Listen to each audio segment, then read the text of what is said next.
بسم اللہ الرحمن الرحیم۔ سابقہ نشست میں اس میں بار تعالیٰ المقیت کے چند خواص ہم نے بیان کیے تھے۔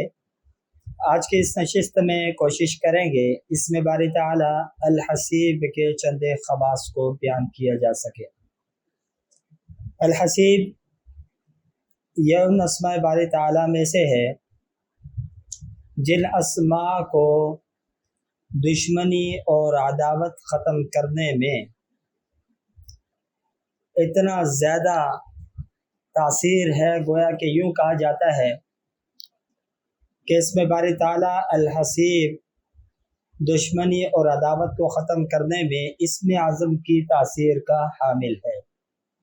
اسم اعظم کی تاثیر کے حامل ہونے کا مطلب یہ ہے کہ عام طور پر یہ بات سبھی جانتے ہیں کہ اسم اعظم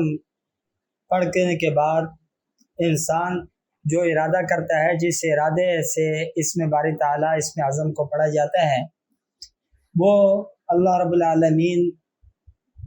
خواہش پوری کر دیتے ہیں، وہ ارادہ اللہ تعالیٰ پورا فرما دیتے ہیں۔ تو اسی ترتیب سے اسم باری تعالیٰ الحسیب کو جو شخص پڑھتا ہے دشمنی اور عداوت کو ختم کرنے میں، تو اللہ رب العالمین اس کے ذریعے بھی عداوت اور دشمنی کو فوری طور پہ ختم فرما دیتے ہیں۔ یہی وجہ ہے کہ جس وقت کوئی شخص بزرگوں کے پاس آتا ہے اس اعتبار سے کہ بھئی کوئی عمل، کوئی وظیفہ ایسا بتائیں کہ ہمارے خاندان میں اختلاف، انتشار، فتنہ فساد یہ زیادہ ہے اور یہ ختم ہو جائے، تو عموماً بزرگان دین انہیں اسم باری تعالیٰ الحسیب کا ورد بتلاتے ہیں کہ آپ یہ ورد کریں، اس کے ذریعے اللہ رب العالمین آپ کے خاندان میں انتشار، افتراق اور رنجشوں کو، دوریوں کو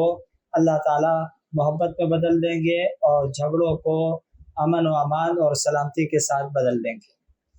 اب رہ گئی بات یہ ہے کہ وہ کون سا عدد ہے جس عدد کے موافق اسم باری تعالیٰ الحسیب کو پڑھا جائے تو اس کے پڑھنے والے کو اس اسم کا ذاکر کہا جا سکے۔ تو وہ عدد 70 ہے۔ 70 کی تعداد جو شخص روزانہ 70 مرتبہ اسم باری تعالیٰ الحسیب کا ورد کرے تو گویا ایسا ہے کہ وہ مستقلاً اس کا ورد کرنے والا ہے، اور اس کو تمام وہ فوائد اور ثمرات حاصل ہوں گے جو بکثرت اس اسم باری تعالیٰ الحسیب کو پڑھنے والے کو حاصل ہوتے ہیں۔ دعا فرمائیں اللہ رب العالمین عمل کی توفیق عطا فرمائے۔